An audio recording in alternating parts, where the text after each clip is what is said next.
cette merveille là, c'est le complexe argilo-humique. Bonjour, c'est René Villas pour Boîte. Je suis agronome à la retraite. Aujourd'hui, je vais vous expliquer en quoi consiste le métier d'agronome et pourquoi l'agroécologie est une solution pour nourrir le sel. Alors, agronome, c'est quoi? Il y a deux domaines en agronomie. D'abord, l'étude des relations entre les plantes cultivées, le sol, le climat et les techniques de culture. Mais c'est aussi l'étude scientifique de tous les processus concernant l'agriculture. Face à une démographie exponentielle, des nouvelles politiques agricoles ont été encouragées dans les pays en voie de développement dans les années 60 à 90. C'est ce qu'on appelle la révolution verte.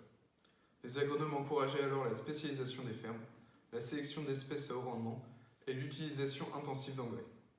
Ces nouvelles pratiques ont permis une forte augmentation de la productivité. Cependant, nous en voyons aujourd'hui les limites, puisque ces techniques sont efficaces uniquement pour les grandes plantations. En effet, ce système n'est pas adapté aux petites exploitations, pour diverses raisons, notamment le coût des engrais et des machines, et les problèmes liés à l'irrigation. Ma mission en tant qu'agronome pour l'INRA était de trouver des alternatives pour améliorer la productivité agricole dans le Yatanga, au nord du Burkina Faso, où cette uniformisation des techniques ne pouvait fonctionner. Suite à mon travail avec les populations locales, nous en avons conclu que l'agroécologie était la meilleure alternative. L'agroécologie, c'est tout simplement avoir une agriculture durable et adaptée aux contraintes locales. Nous avons donc développé un ensemble de techniques pour améliorer la production agricole. Première contrainte des régions comme le Sahel, c'est évidemment le manque d'eau et le problème du ruissellement. En effet, la saison des pluies ne dure que 4 mois. Quand elle arrive, la combinaison de pluies diluviennes sur un sol sec entraîne une perte de 30% du complexe argilo-humique.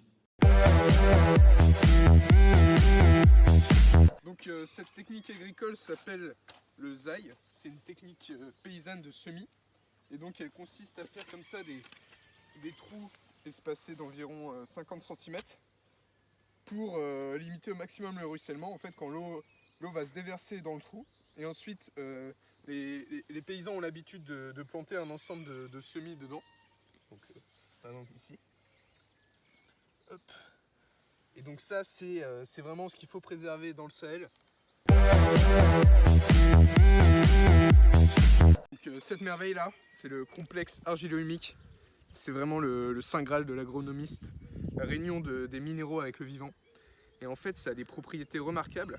C'est de l'argile avec des végétaux décomposés. Et c'est vraiment ce qui permet aux plantes de pousser. Et en fait, au Sahel, cette couche, elle est très très fine et elle part avec l'érosion. Et donc, tout notre travail, c'est d'augmenter au maximum la quantité de ce complexe dans les sols. Et pour cela, une bonne pratique, c'est l'agroforesterie. En effet, la présence d'arbres maintient la biodiversité et leurs racines aident à conserver l'eau.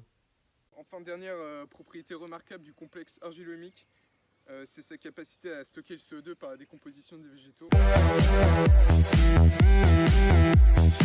Enfin, dernière pratique agroécologique pour améliorer le rendement des sols, c'est l'amélioration des composts grâce aux matières organiques animales et aussi aux phosphates, et le développement d'un champignon qui capture l'azote, le trichoderme.